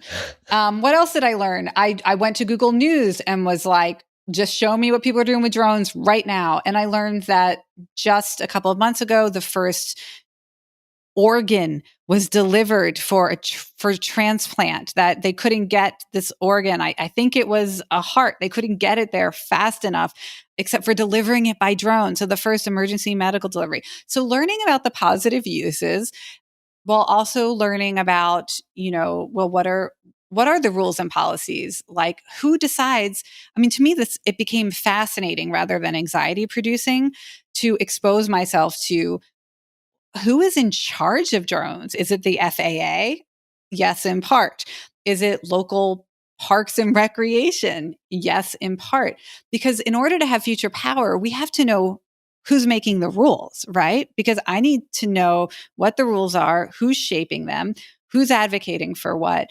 It's like building urgent optimism. It's like following a string out of a labyrinth. It's like you're taking all these twists and turns. You've got your radar up, so you're going to hear about weird new risks. You're going to hear about cool new uses.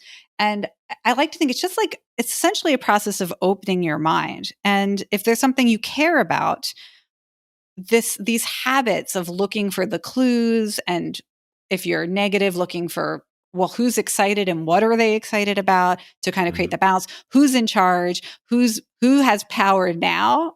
So you can even understand where power is being concentrated. What are the companies that are most advanced in this technology? It's literally just, it's a practice. It's a practice like meditation where we just have to kind of show up with this curiosity, actively collecting these clues every day. So I can see how the pursuit of the sort of metaphorical drone, as you follow the string through the labyrinth with doing this type of data collection, would help a lot with answering question number one. When you think about the next 10 years, do you think things will mostly stay the same, or will they change tremendously, kind of 1 to 10? Number three, I can see how you'd figure out what you may be able to do, whether that's learning the technology, whether that's buying a predator drone to take out other drones. I love it. which are being used in many contexts, including sporting events. And so you could figure out sort of from an agency perspective what you can do to increase the good, decrease the bad. I'd love to talk about mostly worried to mostly optimistic, 1 to 10. Mm-hmm. I got you. And this is a very personal question because I tend to focus on the negative because I'm like, hey, we didn't last this long by underreacting to threats, right? Humans are programmed to kind of overreact to threats for survival purposes. And not saying that should be the case, but it's like even if we're all screwed and going to just die in a fireball of self-imposed disaster. There are times when I would like to not think about that and be more optimistic. Yeah. Even if it's just a suspension. No, I got you. I mean, that is literally why I run social simulations, because I don't want you going into this mental spiral of doom and gloom. First of all, people are at different places naturally in terms of pessimism or optimism, anxiety or hope. Just we're born that way. There's a hardwired nature. There's a biological component. When we do these social simulations, when we play scenarios together, you come to the scenario club, you're going to be exposed to all of these different points of view. And it's why it works for me, Jane McGonigal, the game designer, to have become a futurist, because like, what are the most fun games to play? It's really not the game you play by yourself. It's the game that you're playing in big groups. Unless it's VR, Neuralink porn, then maybe. But yeah, good callback. Right, but we really like these big game worlds we're all playing together. It's World of Warcraft. It's League of Legends. It's Pokemon Go. We want to be in community. We want to be a part of a bigger game. So, Tim, you got to get out of your own head, right? And you want to, Jesus. It's like, but it's do good, I ever? It's easier than, I mean, you can do this yourself. You can go look for sources of hope yourself. But like, so for example, in Urgent Optimist, we have a week-long Signals of Hope scavenger hunt every month. It's a group chat. You just sign up for the group chat and everybody sends each other the signal of change that makes them feel most hopeful for the future. And we have different categories that you can go look for. Like, hey, show me a signal of hope around the future of food. Show me a signal of hope for the future of climate adaptation. And you're basically flooding your brain with, it's an active habit. You have to intentionally expose yourself, go look for these positive clues. But if you're not good at it, then get yourself in a community. The same way when I learned to meditate, I didn't do it by myself. I went to a sangha and I went to sit in a room full of people who already knew how to meditate so that I could develop that skill and be held accountable. So I like to do this futures work with a community to hold each other accountable, to see the risks and to see the reasons to be optimistic.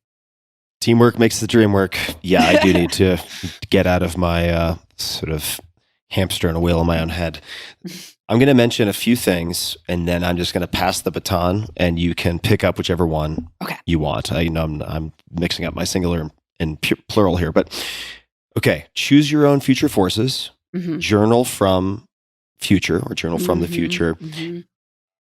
The first 5 minutes of the future. Which of those would you like to snack on right now? Great. Well, we did put a pin in specificity training. So yes, we did. Absolutely perfect. So journaling from the future, it's a form of specificity training. So what is specificity training? If most people, when they try to imagine the future, there's just too many blanks, right? If I were like, imagine yourself waking up 10 years from today, it's like your brain is like, ugh. Like you could imagine yourself waking up tomorrow, you know what room you'll be in, what bed you'll be in, maybe what you're sleeping in, what your body will feel like. You have your particular moment in time. If I say 10 years from now, are you going to feel better or worse? Are you going to be with a different partner or not? We don't know. Is there going to be extreme climate change and you're going through some extreme weather? It's harder to fill in the blanks. So one way that we train our brain to be able to think more effectively and creatively about the future is through practices that increase the specificity of our imagination, the number of vivid details. And you can actually measure if somebody's like, okay, I imagine waking up and it's really hot because there's extreme heat in San Francisco now, which is really weird. We didn't used to have temperatures over 100, but now it's like 110 every day. Like, you could go back and count the number of details. 110, that's specific. That's more specific than just saying it's hot. And you can count every color, every sound, every emotion. I'm feeling dread because I don't want to run my air conditioner or whatever. I'm feeling excited because I have access to this new thing. Every detail counts, and you can score yourself on the specificity of your imagination. And one technique to improve the specificity of your imagination, which is linked to again, more creative thinking, more effective thinking, better strategies, more motivation to do something. Specificity is good. You keep a journal from the future where you write detailed entries of what you might experience as if they had already happened. So you have to treat the future like a memory and you're trying to capture it. Or you can think of it as like journalism, but most of us are better at just writing a personal diary than some kind of, journalistic account. And when I run these social simulations of the future, the main thing people are doing is just keeping a journal. So, okay, I woke up today and I got the lab results that I do have alpha-gal syndrome. I've initial sensitivity. This is how I felt. This is the time the phone rang. This is who I told. I told my husband first. Like you start to tell the story. You imagine it in vivid detail. The number one thing this accomplishes is that it obliterates normalcy bias.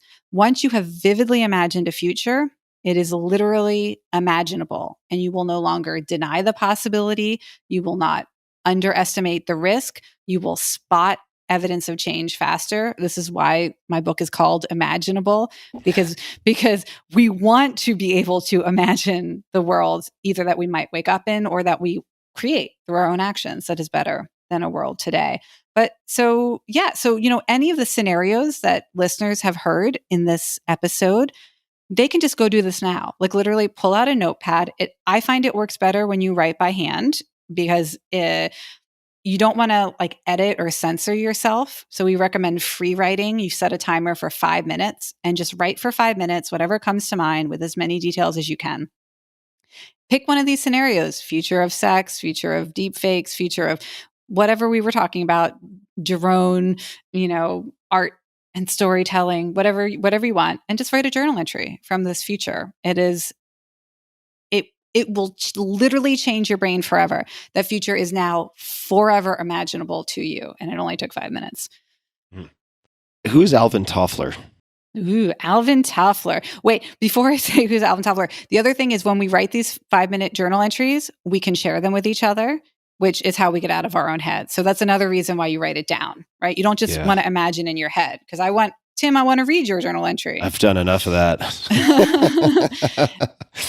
So Alvin Toffler, he essentially created popular future thinking as we have it today. So in 1968, he wrote a book called Future Shock.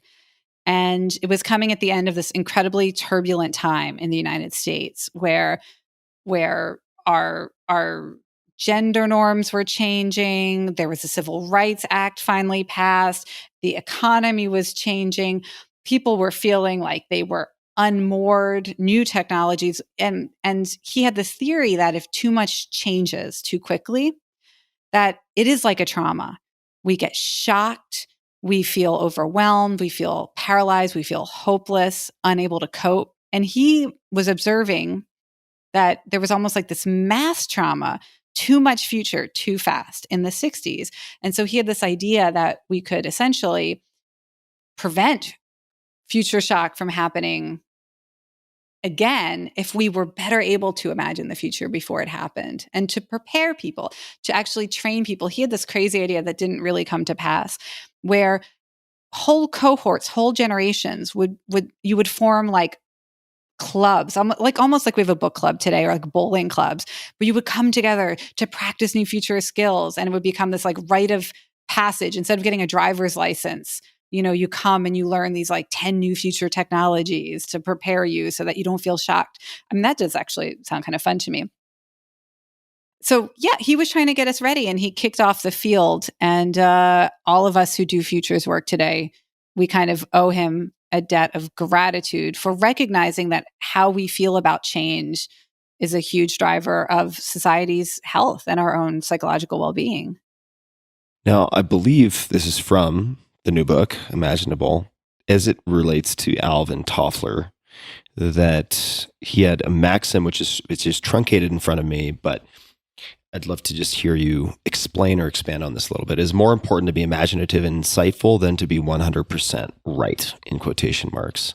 Yes.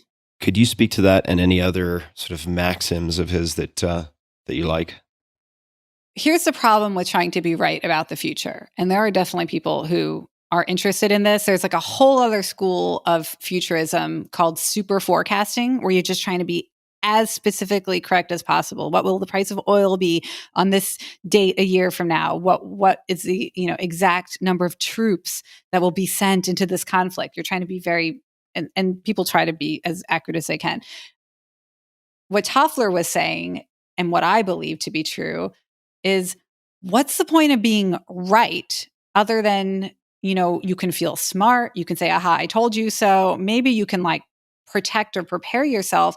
But what if the future that you think is most possible, the future you think is most likely to happen, is not a good future? I mean, do you want to be right, or do you want to actually prove yourself wrong and help us all wake up in a better reality? So this obsession with being correct about the future, even though I'm proud of having accurately foreseen certain changes or certain disruptions, I would be much happier if we never wake up in a world, where alpha-gal syndrome is so common, because we all got more sort of interested in tick health and like nobody gets tick bites anymore. Cool, problem solved. That was a stupid scenario. That never happened. I'd rather be wrong.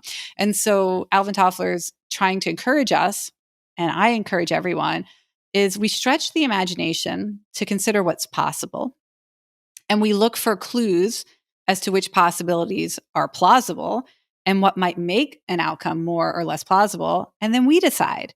We take action to make the future we want more plausible, or take action to make futures we don't want less likely. And that's the power, not accuracy. It's the ability to imagine and take action that we're really trying to get better at. I'm going to ask you about technologies or approaches or plausible technologies or approaches that you're excited about or have spent time on related to extreme weather events, aka climate change or carbon removal, et cetera. Yeah. But before I get to that, I'll just say, I think one of my challenges in finding optimistic people to act as a sort of countervailing influence to my inherent, like, innate pessimism is I'm so fucking tired of techno-optimists who are like, yeah, we can do whatever we want. Like, we'll figure it out later. That stuff drives me crazy. But to be fair, humans are really good at kind of spotting obvious trends. And I can't remember the exact timing, but at some point, the price of oil was going up. And someone projected, well, by this point in time, this day of the year, 10 years from now, 5 years from now, like, it'll be a bazillion dollars per barrel, and like China will overtake us in this, and this, underestimating or missing completely the fact that when the price of oil gets to a certain point, technologies that are currently economically infeasible or that yet haven't not been created because the cost is too prohibitive suddenly become very profitable, like fracking and so on. And so that predicted future did not happen. So there is something to be said for people underestimating the rate of innovation, but the kind of it's all going to be fine techno-optimist stance that you find at the extreme really drives me nuts. So I would love to know, because it's of personal interest, with climate solutions or regenerative agriculture, carbon removal, what do you think are some of the most interesting things that you're seeing or expect to see? Very good. I'm so glad you asked this question, because I don't see these technological solutions as requiring techno-optimism so much as they require socio-optimism, meaning that we would somehow find a way as a society to enact these potential technological solutions. So the very last scenario in Imaginable, and it seems to be everyone's favorite, like people just love it, is called the 10-year winter. And it tries to imagine how we as a society might decide to go all in on solar radiation management, which is a real geoengineering technology that has been, in many people's opinion and my own, grossly under-investigated and experimented with, because people are rightfully worried about unintended consequences. But many people also believe that there is absolutely no way to keep this planet inhabitable in as much, space as we inhabit today. If we don't want to run out of 2 continents worth of livable space, we probably are going to have to do something to control temperature while we get to clean energy, while we sort of stop carbon emissions. So that's going to take a while. We may need to explore things like solar radiation management, where we just partially block some of the radiation. And so we're trying to cool the Earth by injecting sulfate particles into the atmosphere. There are scientists ready to test this. There are delivery devices that have been created. They want to send them up into the atmosphere. They want to test, can we send this stuff up there? We want to run simulations and models of, it might create maybe inadvertent flooding or flood risk. I mean, there are things that will have to be grappled with. But if we don't start talking about and imagining it now, we're not going to have time to actually develop the technology and the process. Who decides to do geoengineering? Are we going to let one company or one country unilaterally act? I mean, what if China just says, whatever, we're done with climate risk. We're going to solve this problem. We're just dimming the sun for the whole planet. Like, you can thank us later. Is that going to be possible? Right now, the UN has a moratorium on all geoengineering experiments and efforts. It's like treated the same as setting off a nuclear weapon. They want to stop people from doing it. We need mechanisms to debate, discuss, educate, and innovate so that if we have to do this, we're not doing it stupidly and we're not doing it in crisis mode. So I am, man, do I want people to start thinking about what would it be like to possibly have to make this call? Who do we trust to make it? How will we get informed consent from humanity to do geoengineering? That's going to take a while to figure out. We need to start now, like today, talking about how we will accept this risk if we need to take it, and how we will try to mitigate the harms for people who might be harmed by unintended consequences. Yeah, it sounds like a great scenario to role play also, because I can imagine, I mean, if you look at property rights in the United States, for instance, I believe that there is ownership of some degree of airspace. I don't know what the limitations are, but above one's land property, let's say. So I could envision, especially countries that are being harder hit perhaps than other places in the first world, or they may be first world themselves, deciding, if it hasn't been sort of specced out already from a legal and political perspective, that they own the airspace extending all the way up to the end of the atmosphere. And God, it seems, if we can't coordinate around COVID on a global level, it seems unlikely that we're going to get a calm conclusion / consensus and peace building effort on this from politicians who are incentivized by short-term rewards largely. And I should say, just because I want people to know this about you, that you also study incentives, and we don't have to spend a lot of time on this, but I do recommend that people read, I believe this was a piece you wrote for Wired, and it was in, tell me if I'm getting this right. It's on wired.co.uk, but related to lotteries and social problems and using prize wheels, say, for inpatients who test negative for opiates and things like this. So I want people to appreciate that you're not just kind of waving your hands and saying, hope people figure it out. You're also studying the mechanisms by which the positive rewards or negative rewards, right? If there's in a sense, I mean, it's kind of hard to categorize this, but like regret lotteries for weight loss studies, which you have to forfeit your winnings if you haven't met your weight loss goals, which is actually super effective. Had an economist on the podcast recently who talked about the effectiveness of a clawback incentive, which was what that would be. Do you have any recommendations for people who would like to study incentives and how they might apply? Because we're all self-interested creatures, and I guess the trick is to make us, whether we like it or not, beings who act in enlightened self-interest. Even if it's just to better ourselves, we end up bettering others. any resources. They could be in any of your books. They could be in articles. If people want to learn more about incentives, do you have any thoughts? You should look for the new game theory. So old game theory, which comes out of economics and to some degree political science, assumes that we're all rational actors and we're going to do what is almost mathematically the most optimized choice. We're going to make it. We're going to take it. And people were winning Nobel Prizes for it for decades. And people today, I think, are waking up to the fact that we make choices for all kinds of irrational reasons.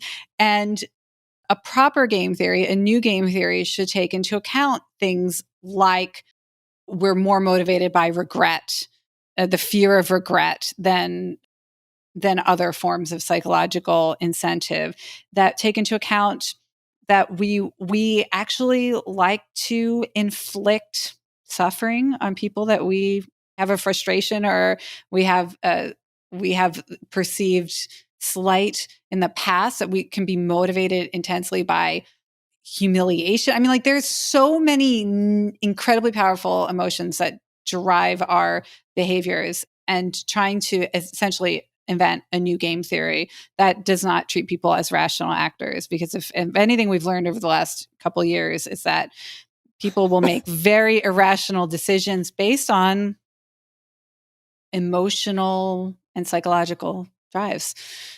Are there any names, any writers or places you would suggest people go if they want to dig into that? What would be anything they'd search on Google? Let me come back to you for the show notes. How about I send you? Let's send your fans to the show notes for follow-ups on that, because I want to get something good for them. Okay. We will add those to the show notes, everybody. tim.blog/podcast, and just look for Jane. You can search Jane. You'll be in good company. You'll be right next to Jane Goodall. So people will have all the superstar Janes in one place, and you can find this. I would also recommend people read, there's a book called Chimpanzee Politics, which is fascinating. It was written by a field biologist, but I believe this was used by Newt Gingrich at one point, or so he claimed, to help sort of seize control. And fascinating. There's a lot of overlap between us and our dear cousins.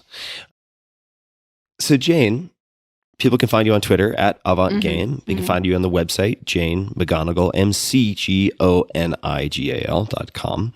The new book is Imaginable, subtitle, How to See the Future Coming and Feel Ready for Anything, even things that seem impossible today, perhaps especially things that seem impossible today. And we'll include a link to Imaginable in the show notes as well, and you can find it everywhere books are sold. Is there anything else that you would like to add today? Anything else you'd like to discuss or request and ask of the audience? Anything at all that you'd like to say before we wrap up? Thank you, Tim. I mean, my big ask is that we do not waste this historic opportunity that we have to create the change we want to see in the world. So you and I, we've talked a lot about the futures we don't want, but we might wake up in anyway, how to be ready. But there has been so much change so fast over the past 2 years that I think we all realize that the kinds of ideas we would previously have dismissed as unthinkable or unimaginable, we can change, right? We had a failure of imagination. We were stuck. We just saw humanity do things that would have seemed completely ridiculous and impossible, changing how we live, how we work, how we learn, what we value. So I wrote this book not just so we could be ready for the hard stuff, but so that we can all see ourselves as being gifted with an unprecedented opportunity to create positive transformation. People are ready for change. Our minds have been broken open by the pandemic and all the other crazy stuff we've lived through the past couple of years. And so, let's see ourselves as living through a truly historic and special, valuable moment. We may never again have this opportunity to create quite so much transformative change so fast. And I want to just ask everybody, don't waste it. Let's not waste this moment. Let's truly change things that need to be changed. Hear, hear. And, it can be as simple as doing a few exercises to envision the future so that you feel a greater sense of urgency, which will give you an indication of the steps you can take now, right? The small steps that you can take, even if that's just finding drone hobbyists so that you can have some selection of positive implications of the technology, and to see how you can steer away towards that or away from the negative. And Jane, I just love our conversations. This is so fun for me. I've taken a million notes here. I didn't get to ask you about cookie rolling, which that's going to have to wait for another time. Okay. But I really recommend everybody check out the book. I think these are to my mind, like first and foremost, like psycho-emotional tools for developing not just resilience, but like anti-fragility, which is different, right? It's where you can thrive and train and help others to thrive in what are certain to be uncertain times. And times of great flux. I don't think that is going to slow by any stretch of the imagination. So I do think overwhelming change, or potentially overwhelming change, is the new normal, right? And so I'm so happy that you've written this book. People should check it out. Again, folks, it's imaginable. Subtitle: How to See the Future Coming and Feel Ready for Anything. Jane has a good track record. Very good track record, and has thought very deeply about this. So she has not just the theory, but also the street cred. And I recommend people check it out. And, I say that too, because I just love hanging out. Oh, yeah. And what a fun conversation. So thank you for making so much time. Yes, absolutely. My pleasure. And I hope we get to revisit this conversation and see how our imagination lines up, and we can talk about the actions we took and what we actually accomplished. So I will look forward to that. 10 years from now, Tim, you and me. 10 years from now. Maybe sooner. And for God's sake, people, go buy just a few $100s worth of backup water. Like, for fuck's sake. I don't know why. I've seen this everywhere over and over again. Hurricane Sandy, the Austin freeze, and they're like, that was 1 in a 100-year storm. It'll never happen again. And then there's like a year or two later, it happens. Just like, if you have a fire extinguisher in your house, or you wear your seatbelt when you're driving down the highway, buy some extra water. You can go a long time without food. Anyway, think about backup power too. So I'll leave that for my my prepper send off. And Jane, I'm so excited about the new book. I'm so happy to reconnect. And for everybody listening, we will have links to everything we discussed. Jane will also send some resources to my team to put in the show notes about new versions or new iterations of game theory, such that we don't model the world after the assumption that humans are rational robots, because clearly we are not. And I think the resources section will be really powerful. So that'll be at tim.blog/podcast. Just search Jane and it'll pop right up. And until next time, everyone, be safe out there. Be just a little kinder than necessary. Train yourself to be optimistic. Don't just sit in your house doing laps around the couch or chasing your tail in your own head. And thanks for listening.